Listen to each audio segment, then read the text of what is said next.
A blessed morning to everyone. We are going to start today's service by worshiping God through song.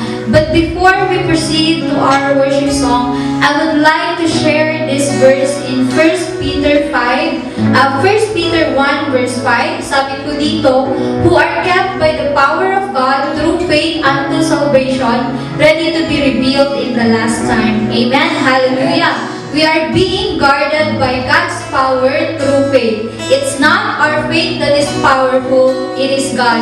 And it is a faith through which this relationship with God began and is maintained. We continue to trust that He will do everything necessary to keep us safe. Amen. We would like to invite you to sing with us as we worship our awesome God together.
Change I lose.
Jesus.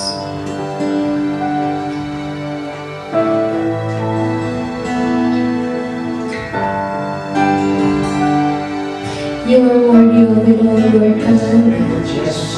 Hallelujah. Hallelujah.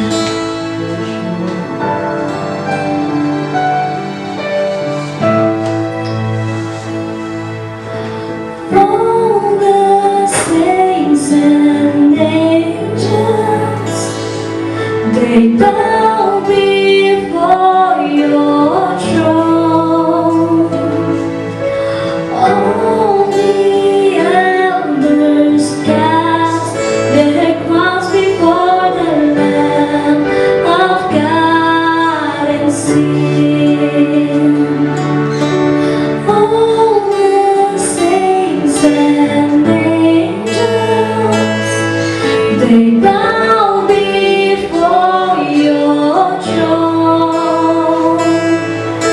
All the elders cast their crowns before the Lamb of God and sing, you are worthy of it all. You are worthy of it all.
You are worthy of it all.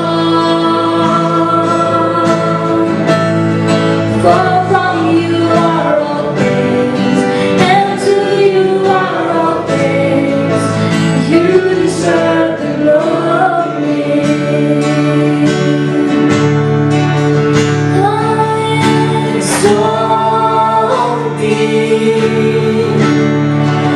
I exalt thee. I exalt thee. Oh Lord, I exalt thee. I exalt thee. I exalt thee. Oh Lord, I exalt thee. I exalt thee. I exalt thee. Oh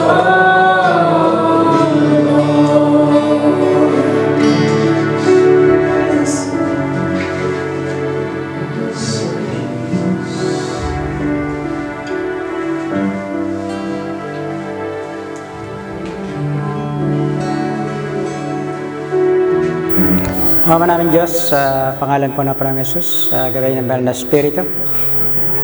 Salamat po sa iyong banal na presensya sa aming kalagitnaan sa mga oras na ito, God. At alam namin, Panginoon, na ikaw nga po ay napagpala ng aming mga pagpupuri, ang mga awiting pagsamba sa iyo, Panginoon. At marapat kang papurihan, O Lord, at to you belong all the glory and the honor, Panginoon. At patuloy pong pinagkakatiwala sa iyo ang araw na ito. Ang mensahe mga ito, Panginoon, na ibabahagi mo sa amin. At ikaw nga po ang magpala nito, O God, at anoint your message, O Lord, and anoint your messenger, Panginoon. At I cannot speak anything except from you, O God. At salamat po sa tagumpay na ipinagkulob mo na sa iyong mensaheng ito, Panginoon. At alam ko, Lord, na gagawin nito, Panginoon, ang layunin kung bakit pinadala mo ang iyong mensahe, O God. At muli, Ama, sa iyo po namin, binibigay lahat ng pasalamat, papuri at karangalan sa matamis at makapangyarihang pangalan po ng aming Panginoong Hesus. Amen. Isang mapagpalang araw po sa ating lahat at muli sa kagalakan na maibahagi ang mensahe ng Panginoon para sa ating lahat. At kung natatandaan nyo, last week, ang title ng mensahe last week ay Live for Jesus and Stand for Jesus. At ang text ay sa 1 Peter chapter 3, no? So ngayong umaga naman, ang ating text ay matatagpuan sa 1 Peter chapter 1, verses 3 to 5. So ang sabi roon, Blessed be the God and Father of our Lord Jesus Christ, who according to His great mercy has caused us to be born again in a living hope through the resurrection of Jesus Christ from the dead, to obtain an inheritance which is imperishable and undefiled, and will not fade away, reserved in heaven for you, who are protected by the power of God through faith for salvation ready to be revealed in the last time. So ang Panginoong Diyos ang magpapala ng kanyang banal at makapangyarihang salita. So itong sulat ni Pedro, ni Apostle Peter, ito ay kanina ba niya ina-address to? Kung babasahin natin sa verse 1, Ito ay ina-address niya sa mga diaspora Jews. Ibig sabihin, yung mga kung saan dahil sa persecution, no? Because of the persecution, of the too much persecution going on at that time, the Christians are heavily persecuted. So sila ay tumakas, nagpunta sa iba't ibang lugar. At kaya nga ang tawag sa kanila ay diaspora Jews, no? So ito yung mga sinulatan ni Peter at binibigyan niya ng encouragement na siyempre dahil sa matinding persecution na dinaranas ng mga unang Kristiyano noon ay pwedeng marami na ang nawawalan ng pag-asa. Pwede nanghihina na sa kanilang pananampalataya dahil kabago-bago ng kanilang pananampalataya from other Jews ay nagmula yan sa Judaism at nung naging Christian sila, nung sila ay sumampalataya sa Panginoong Hesus, ay dumating itong katakot-takot na trials and persecution ito sa kanilang buhay. At pwede nga na marami na ang pwedeng nanlalamig na sa pananampalataya. Kaya itong letter ni Peter na ito sa kanila ay isang napakalaking encouragement na talaga sinasabi niya na hawa kayo ng Diyos, hindi kayo pababayaan ng Diyos. At ano man ang dinaranas nyo, ay bibigyan kayo ng kalakasan ng Diyos dahil siya ang nagbibigay ng protection sa inyo.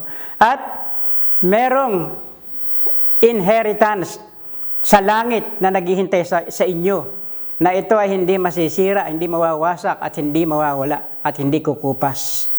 So, sabi nga, reserved in heaven for you. So, sa sulat na ito ni Peter, sa verse 3 na ito, sa first 12 verses, so wala siyang sinasabing demands, or requirements, or even instructions, or directions. Pero, what Peter is doing here is not telling what to do, but telling us what to enjoy. Telling them what to enjoy. Of course, it is for us also telling us what to enjoy. So he is not. He is exalting God, diba? He is blessing God. He is worshiping God. So sabi niya, "Blessed be the God and Father of our Lord Jesus Christ." His aim is to move us to bless God, to show us that God is the greatest value in the world. Nothing else. So he starts by blessing and honoring God, that God is the center of what he says in verses 3 and 4. So kung isa-isahin natin, kung himay-himayin natin, number 1, may sinasabi si Peter, God is great in mercy. God causes us to be born again, di ba? Sabi ron, according to His great mercy, has caused us to be born again to a living hope. Alam niyo ba na the reason why we are here, the reason why we have surrendered our life to the Lord Jesus Christ, the reason why we have been born again is because it is the work of God in our hearts. It is not us. Kung tayo, siguro, aayaw natin eh. Ang tao normally talagang naturally ayaw niya sa Diyos, no? Gusto niya gawin yung gusto niya. Because ano sabi nga ng tao, ako ang Panginoon ng sarili ko, I will do whatever I want to do. At wala akong pakialam sa iba. Kung saan ako masaya, yun ang gagawin ko. So that is the sinful nature, no, of ng tao. Pero we do not know that one day God speaks to us, or talagang dumating yung conviction niya sa ating mga puso, at bigla na lang na hindi natin alam, no? We just accept, no? We just surrender our life to the Lord. So that is the work of God in the hearts of the people. Hindi ito yung tayo mismo ay nagdesisyon na, ay, ayoko na ng buhay na ito. Gusto ko nang mag-born again. Gusto ko nang sumuko sa Panginoon.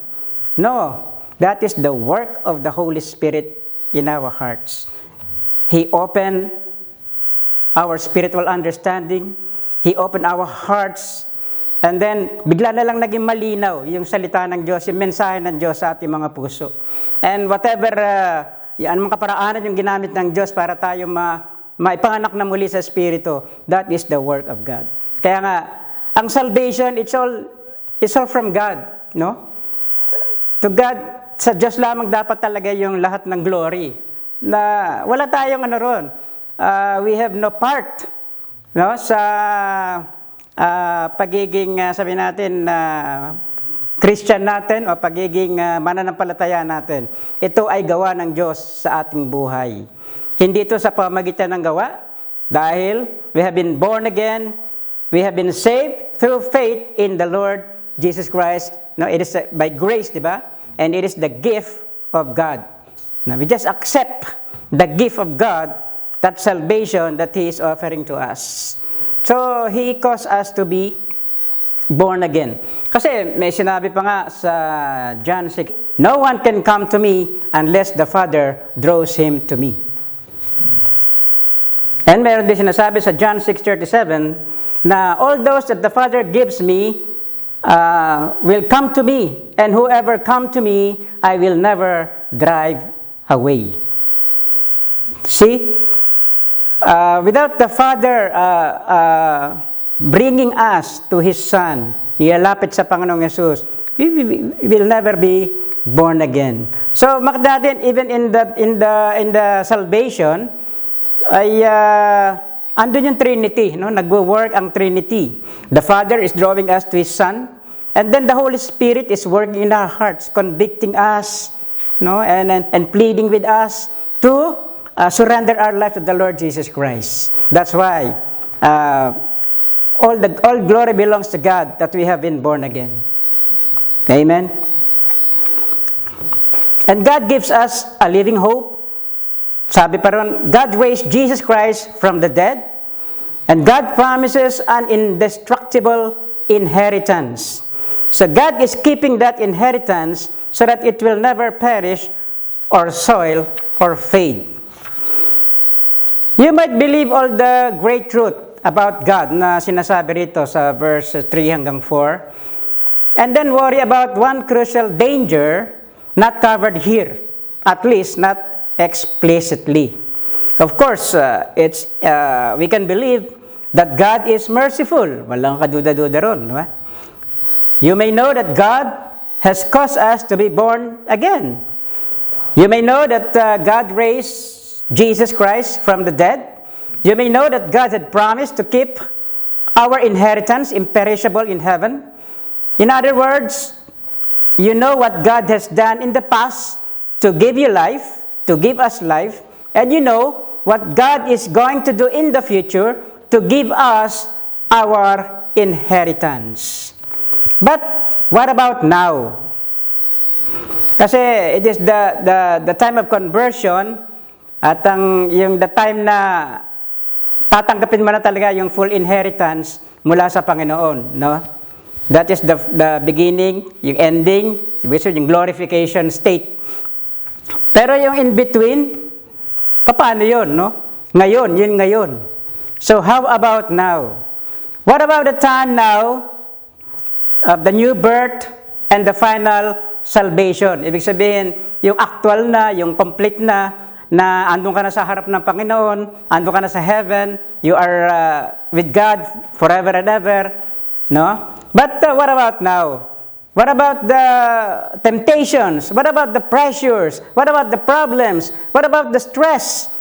What about the weariness? What about the persecutions, the frustrations, the sufferings, the confusion, the perplexity, the fears, the traps that we face right now? Especially at this point of time that we are in the midst of the pandemic. And we are praying that this pandemic, this COVID-19 will end sa pagpasok ng New Year na ito. And we still believe that God is in control of everything. And He can, in one word, He can finish it. Right? But some news is coming na meron naman bagong, di ba? Bagong strain, itong COVID-19 ito na mas contagious pa. So, nagbibigay ito lang ng panibagong fear, no? Panibagong takot sa mga tao. But as long as we have God as our protector, total protection, we will not fear anything. Because God promised that no power of the enemy can harm us. It can only affect us if God allows it for a moment. So kaya nga sinasabi rito, God, yung protection ng Diyos, the power of God is protecting us. Pag sinabing God's power is protecting us, ang word dyan pa, ano pa yun garrison, no? You have a garrison, shielded, no, by the power of God. So, ibig sabihin, pag ikaw ay garrison, bantay sarado, talagang wala makaka-penetrate na gawa ng kaaway sa iyong buhay at sa iyong pamilya. So, does God do anything about that? May ginagawa kaya ang Diyos sa mga bagay na yan, mga problema, mga trials, mga persecutions, mga confusions, mga problems? Does He send His Son? Kumbaga, isipin nyo, pinadala kaya ng Diyos ang kanyang anak na si Jesus upang mamatay para sa ating mga kasalanan, mabuhay na mag-uli, at magkaroon tayo ng pagkakataon na tumanggap ng buhay na walang hanggan, at He caused us to be born again, at pagkatapos nun parang ano lang siya, hahalokip-kip na lang siya sa isang tabi, at parang titingnan niya, tingnan ko nga to, kung makakatawid to, kung makakatagal to. No? Ganun kaya, na parang may ginawa siya ng bagay, tapos pinabayaan na lang niya, at tinalang niya kung ano mangyayari. So Peter is not about to leave that question unanswered or even implicit. He make the answer explicit, clear, and powerful in verse 5.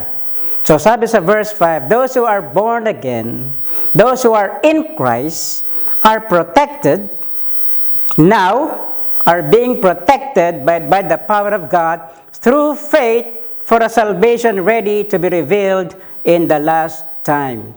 So ang title nga ng ating message, being kept by the power of God, no?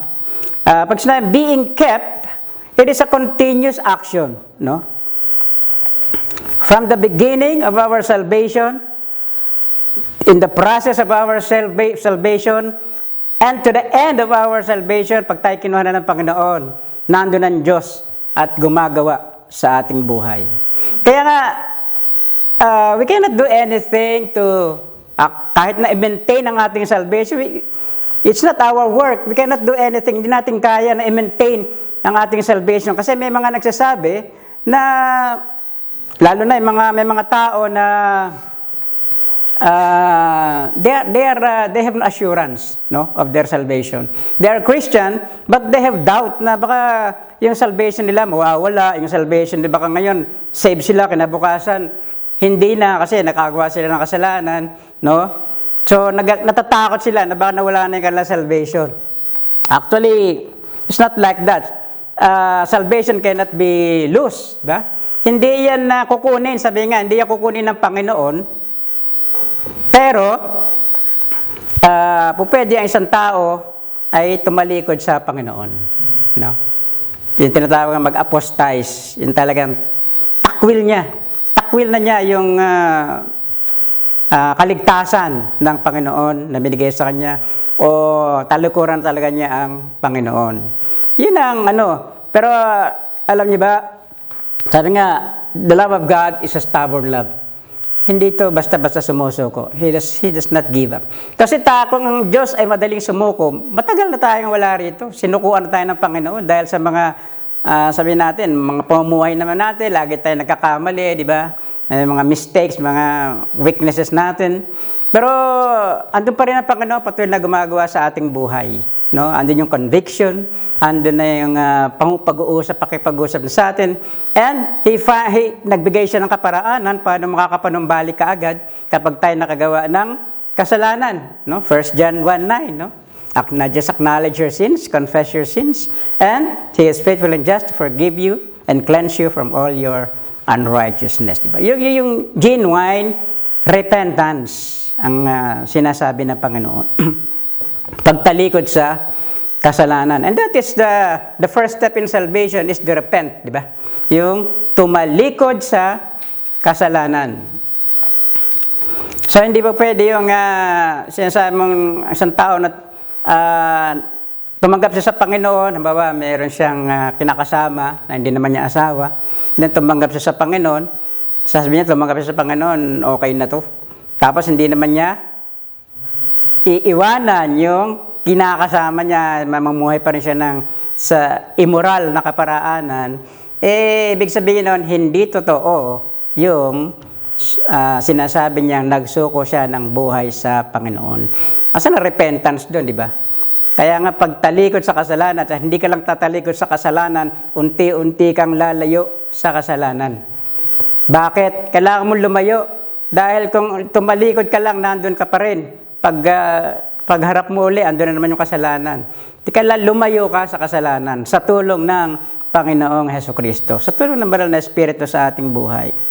So may mga tao na, can I make it? How can I be sure that I can make it to heaven? So Peter is not about to leave that question unanswered. So those who are born again are being protected by the power of God through faith for salvation ready to be revealed in the last time. So the answer of Peter is a resounding no, na ang Diyos ay hindi lamang humahalikip-kip, parang pinabayaan na lang tayo na mamuhay, bahala na tayo sa ating buhay, kayo niligtas ko na kayo, bahala na kayo sa buhay nyo. No. God is still working in our life. Tandaan po natin ang Philippians 2:13. He is God who is working in you both to will and to work for His good pleasure.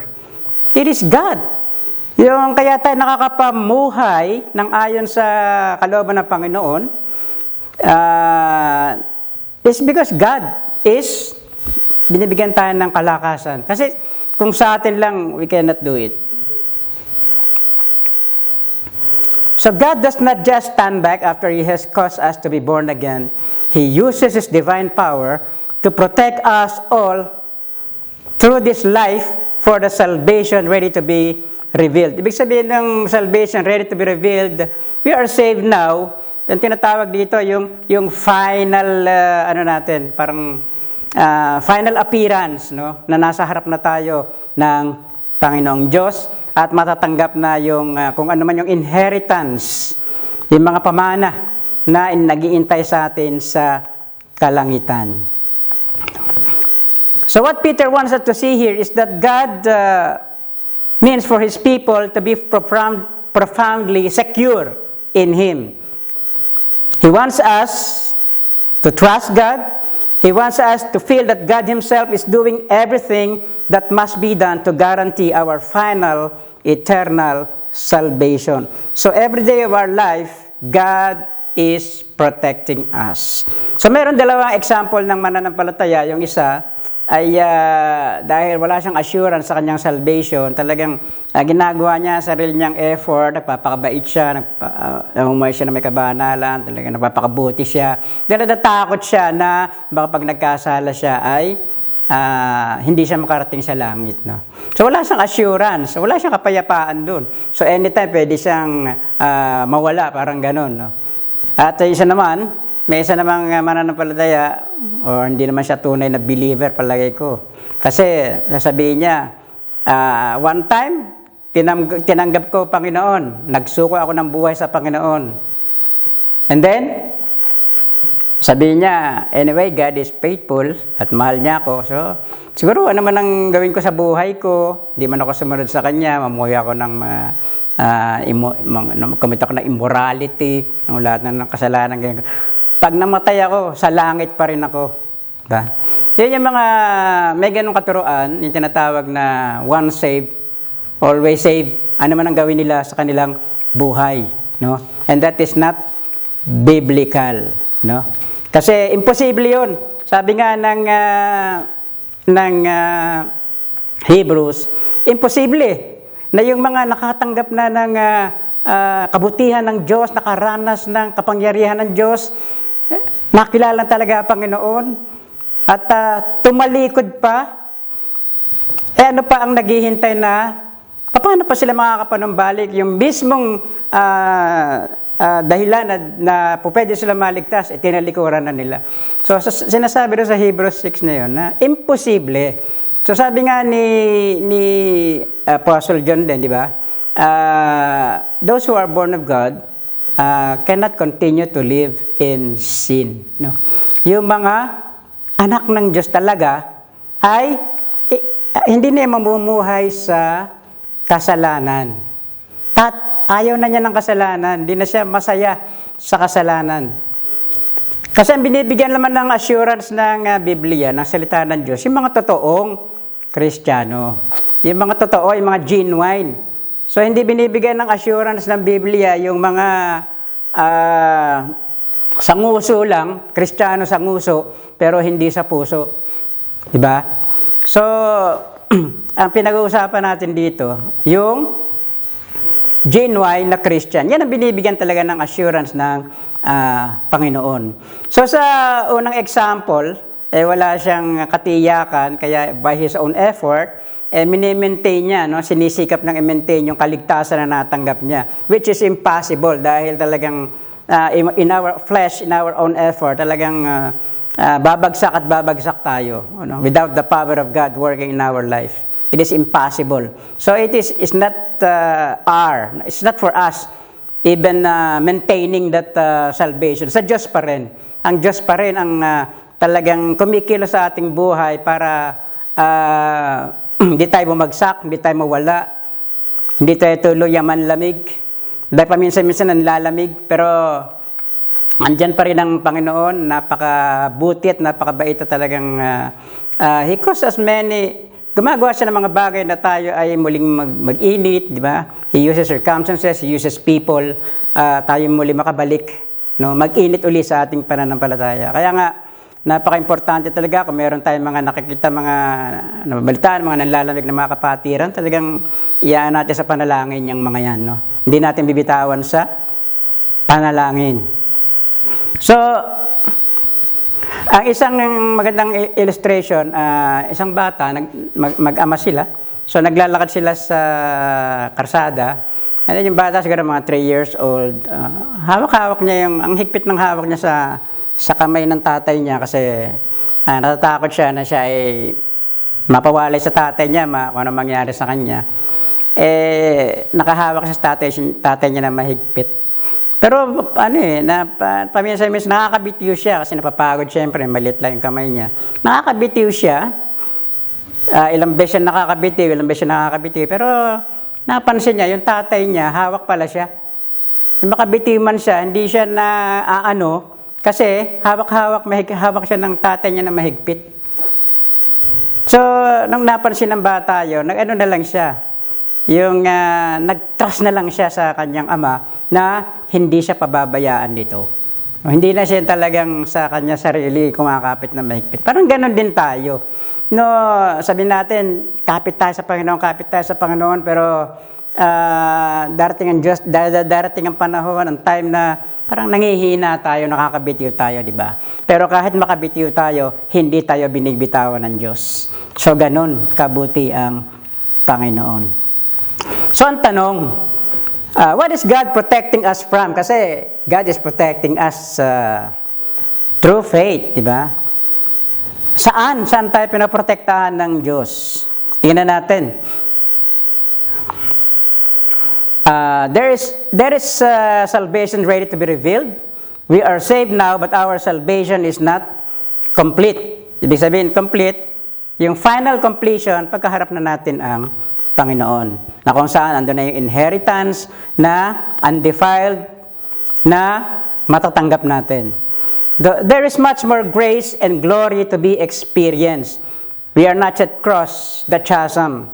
Sabi nga ni Paul, hindi makita ng mata, hindi kayang isipin, maarok ng isipan, yung kaluwalhatian na inihahanda ng Diyos dun sa mga tagasunod niya, dun sa mga mananampalataya niya, di ba?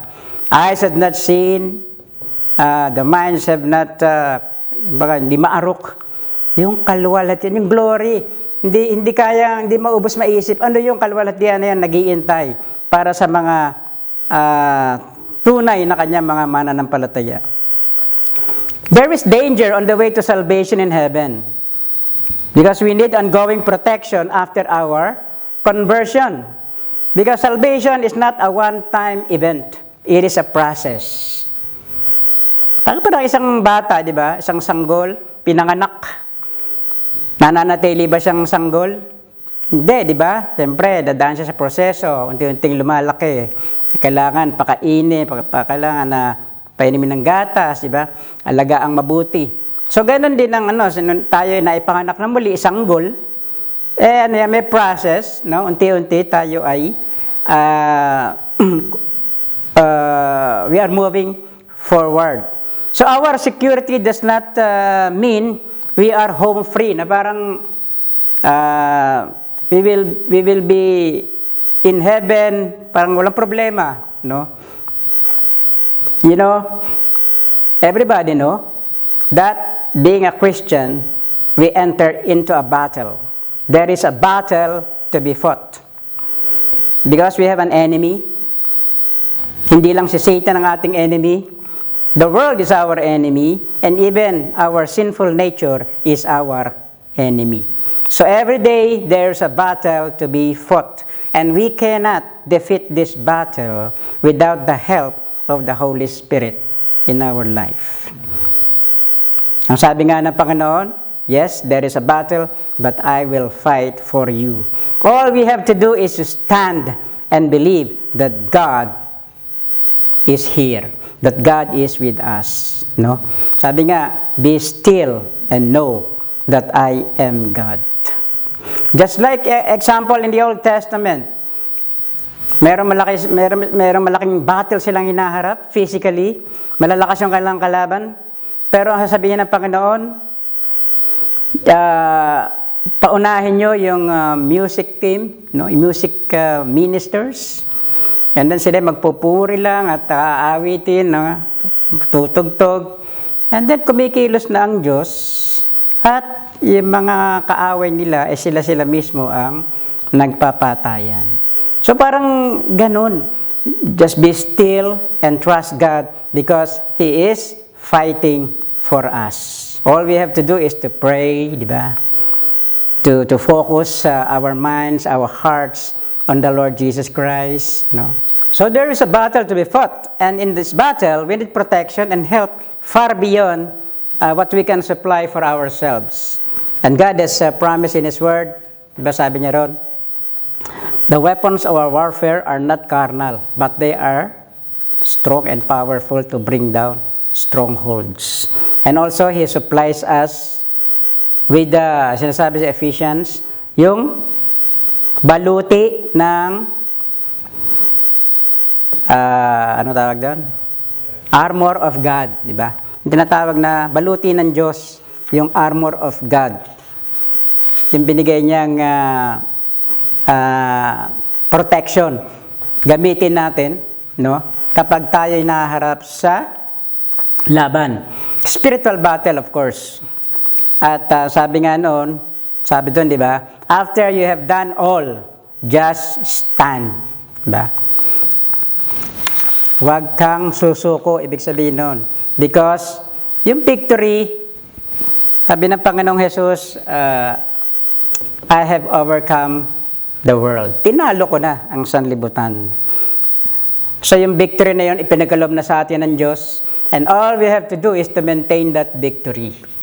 We are fighting a battle that na wala tayong katalo-talo. And Satan is fighting a battle na wala siyang kapana-panalo. Alam niyang wala siyang kapana-panalo, talo na siya. But sometimes, nakaka-chamba pa rin siya because mapasok yung deception, pandaraya niya. Minsan napapaniwala niya tayo, di ba? So we need protection from God, more specifically, from the power of God. We are now being protected by the power of God. So in verse 3, we saw that God causes us causes the new birth. And in verse 5, we see that God protects His children all the way to heaven. So our security doesn't mean that there is no battle or we don't have to win, but that God will fight for us with infallible skill and omnipotent power. Ang pinoprotektahan sa atin ng Panginoon, it is yung ating faith. Sabi nga, ito lang naglilink kasi sa atin sa Diyos, yung faith. Sabi nga ron, through faith. We are now being protected by the power of God through faith. What is the only thing that keeps us from salvation? Think for a moment. What is God protecting us from? From death? No. Kasi sa ating death, physical death is an entrance, immediate entrance to the presence of God, di ba?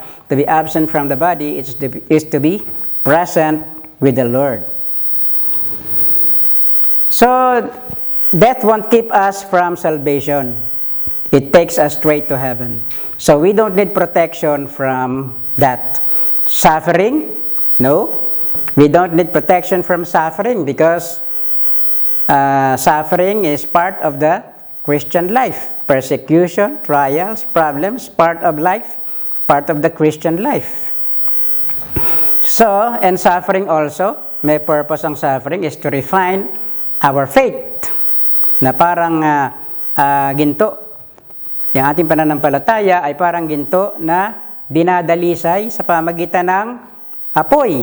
Yung apoy, mga trials and persecution and mga pagsubok, no? So, we don't need protection from suffering. So it is true, we need protection from Satan, who prowls around like a roaring lion seeking someone whom he may devour. But we need protection from the overwhelming temptation and lust that wage war against the soul. So we should pray, lead us not into temptation and deliver us from the evil one. But why? What's the bottom line? Is the damage that these enemies can do. So ano po pwede magawa ni Satan at ng mga temptation na ito sa ating buhay? Po pwede nitong panghinain ang ating pananampalataya. Po pwede nitong, pwedeng ang tao dahil sa mga bagay na ginagawa ni Satan sa kanya ay sumuko siya. Kalimutan na niya Panginoon, tumalikod na siya sa Panginoon, mawalan na siya ng tiwala o pananampalataya sa Panginoon na siya nga ang tagapagligtas, no? Yun ang purpose talaga ni Satan, di ba? Na tayo ay mabalik doon sa ating pinanggalingan. Na talagang tumalikod na tayo uli sa Panginoon. So that is the bottom line of the purpose of what Satan is doing. So the answer is unbelief, not trusting God anymore, not living by faith in the Son of God who loved us and gave Himself for us. At ang napaka-importante para sa Panginoon ng faith, di ba? But without faith, it is impossible to please God. For all those that come to God must believe that He is, and He is the rewarder of those that diligently seek Him. Hebrews 11:6. Ganon din sabi sa Habakkuk chapter 2 verse 4 at Hebrews 10:38 na my righteous one shall live by faith, and if he shrinks, my soul has no pleasure in him. And also, sabi ng Biblia, we live by faith, not by sight. So, yun ang target ni Satan na mawala o we stop trusting God as our Savior, no? Tumalikod sa Panginoong Jesus. So, in verse 5, it means, ano ibig sabihin na we are protected, no? From this losing our faith by these attacks of Satan. So it means that God is sustaining our faith. Amen? He sustains our faith upang hindi tayo malaglag, hindi tayo lubusang mawala. Parang sinasabi ng Panginoon sa Hebrews chapter 1 na He is upholding the universe by the word of His power. Ibig sabihin ng upholding doon, He is sustaining, propelling, maintaining. So, sa atin din, saan ba ginawa niya yung buong universe, mga planeta, mga bituin, yung araw, buwan, pero hindi niya pinabayaan na ganun lang, na parang bahala na kayo sa ano nyo. Kasi kung hindi ko kontrolin ng Panginoon ang kilos ng mga planeta, bituin, at sa buong universe, sa kalawakan, ano yan, magkakabunggo-bunggo yung anong niya, walang kaayusan dyan sa universe, no?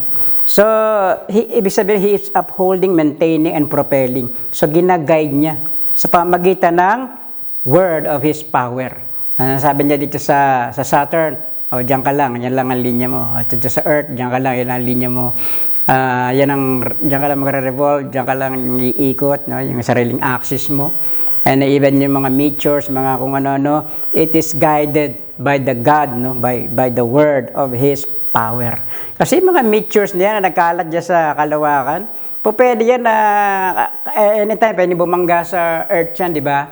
Pero, yan ay kinokontrol pa rin ng Panginoon. Ganun kapangyarihan ang ating Diyos. So, ganun din na ginagawa niya sa ating pananampalataya. He is maintaining, sustaining our faith, that we will not fail. Because the only thing that keep a person from heaven is forsaking Jesus Christ. Tandaan niya, may sinabi Panginoon, if you deny me, sabi niya, I will also deny you. Di ba?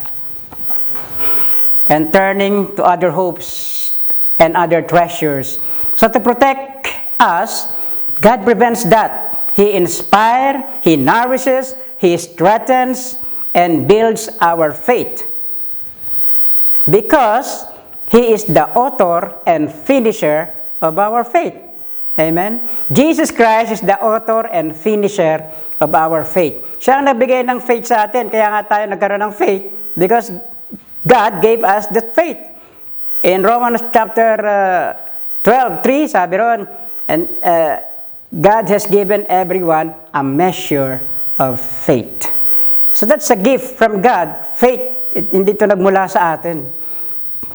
So, yung faith na binigay niya, siya rin ang nagsusustain nun, siya rin ang nagme-maintain nun, at sa pamagitan ng mga He nourishes it and strengthen and building our faith. And in doing this, He secures us against the only thing that could destroy us, unbelief, the lack of trust in God.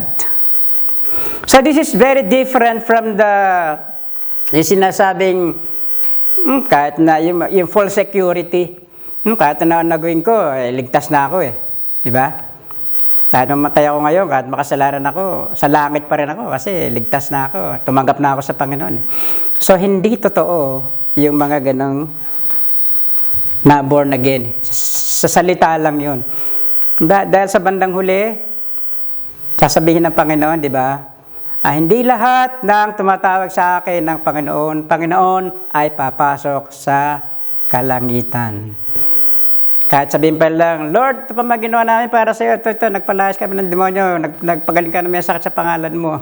Ano sabihin ng Panginoon? Lumayas kayo sa harap ko. Kailanman ay hindi ko kayo nakilala. Di ba? I never knew you. So, hindi niya sinabi na, one time nakilala ko kayo, pero ngayon hindi ko nakikilala. No, sabi niya, I never knew you. Yun ang importante kasi tiyakin nyo ng bawat isa sa inyo na kayo nga ay totoo na nagsuko ng buhay sa Panginoon. Examine yourself. Examine your faith na ito nga ba ay genuine o baka naman ayan ay kunyari-kunyarian lang. So we cannot base our salvation on past experience. No? That is not tinatawag na safety belt. There is no safety belt. There is only one way to heaven, the way of persevering faith, and that's why verse 5 is very important. Our security is not making heaven unconditional. Our security is in God's faithfulness, in God's infallible commitment to fulfill the conditions of heaven in our life. Ang isang halimbawa si Peter, itong sumulat nito, di ba? Yung istorya ni Peter, he denied the Lord 3 times. And Peter was taught that lesson very powerfully. Kasi nung ibibetray ang Panginoon, sabi niya, papatayin ako, huhulihin ako, pahirapan ako, papatayin ako, pero sa ikatlong araw ako'y mabubuhay na maguli. Sabi ni Peter, hindi pa pwede mangyari sa Panginoon. Hindi ko hahayaan yan, mamamatay muna sila, di ba? Baga, dadaan muna sila sa aking bangkay, no? Dadaan muna sila sa ibabaw ng aking bangkay bago kanila magalaw. Sabi ni Simon, Simon, behold, Satan has demanded permission to sift you like a wheat. In other words, to press Peter through a severe temptation to try to strain his faith. Sabi ng Panginoon, but I have prayed for you that your faith may not fail. And when you have turned again, strengthen your brethren. So, sabi ng Panginoon, alam ni Lord, nababagsak si Peter. Momentarily, madadala siya ng pressure. Pero sabi ng Panginoon, I have prayed for you that your faith may not fail. And when you turn again. So hindi, but if, hindi niya ginamit yung salitang if, pero sinabi niya, when. Ibig sabihin, sigurado ang Panginoon na makakapanumbalik si Peter because he is praying for Peter. At ganon din sa atin, mga kapatid. Jesus is there, the right hand of God. Sabi sa Biblia, He is interceding for you and for me. And we will not fail because God, Jesus Christ Himself, is interceding for us. The Holy Spirit is working in our life, and we have the total protection of God in our life. The enemy cannot do anything in our life without the permission of God. So Jesus prayed that Peter's faith will not fail totally. That is why Peter wept bitterly and returned from his sin. He turned from his sin. But to whom did Jesus pray? Of course, to his Father. And what did he ask God to do? To not let Peter's faith come to an end. So who forged the link of faithfulness in Peter that awful night? God did. And who brought him back from the precipice of unbelief and gave him tears of remorse and repentance? God did. Peter knows firsthand what he is talking about. Those who are born of God are protected by the power of God through faith, through God sustaining their faith for the salvation ready to be revealed in the last time. He causes us to be born again by creating our faith, and He protects us on the way to heaven by preserving and maintaining our faith. At ako'y magtatapos. Iwan ako sa inyo itong Jude 24. Ito yung ginagamit sa doxology. Jude 24. To Him who is able to keep you from stumbling and to present you before His glorious presence without fault and with great joy. To the only God, our Savior, be glory, majesty, power, and authority through Jesus Christ our Lord, before all ages, now and forevermore. Amen. Glory to God. Praise God. Hallelujah. O Ama namin Diyos, sa pangalan po ng Panginoon Jesus, salamat po sa araw na ito, Lord. Na muli pinaalalahanan mo kami na andyan ka, Lord, na patuloy na nagbibigay ng protection. Your total protection. Ang kapangyarihan mo ang siyang nagbibigay ng protection sa aming buhay, Panginoon. Sa aming sarili, we cannot do anything, Lord. We are grateful, Panginoon, by the salvation that you have given us, that we have been saved by grace through faith in the Lord Jesus Christ. At ang pananampalatayang ito, Panginoon, na ibinigay mo sa amin, na regalo mo sa amin, ay ikaw rin, Lord, ang nangangalaga nito. Nagme-maintain nito, nagsusustain nito, God. Wala kami may pagmamalaki sa aming sarili, Panginoon. Andito kami, O Lord, that we can serve you, we can minister to you, we can be a blessing to others. We are still strong, physically, spiritually, O God. Hindi sa aming dahil sa aming sariling kaya, O God. It is only by your grace, O Lord. Because of your grace, your enabling power, O Lord, na patuloy na kumikilos sa aming buhay. At sa lahat po ng iyong mga anak, O God, patuloy na patatagin mo ang pananampalataya ng bawat isa, O Lord. Even sa gitna po ng mga sa pandemic nito na nagaganap, even all the problems, the trials, and the temptations, or maybe the persecution na dinaranas po ng iba, Panginoon. Lord, we pray that you continue to strengthen the faith of each and every one, O God. At salamat po at alam namin, Lord, na hindi mo kami iiwanan o pababayaan. Andyan ka palagi, O God, sa aming tabi, O Lord. You just want us to continue to trusting you with all our hearts. Sa lahat, sa buong buhay namin, Panginoon, kabuuan na aming pagkatao, Lord, nais mapatuloy lang kami magtiwala at manampalataya sa iyo. And you will never leave us nor forsake us, O God. And we thank you, Lord. We are grateful for the salvation that we have received from you, Lord. At salamat po at ikaw pa rin ang patuloy na nangangalaga sa bawat isa sa amin.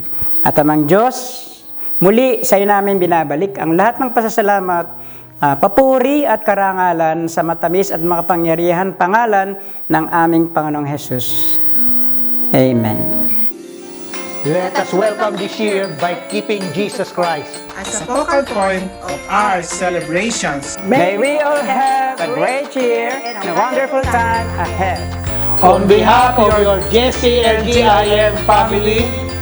Have a blessed and prosperous New Year!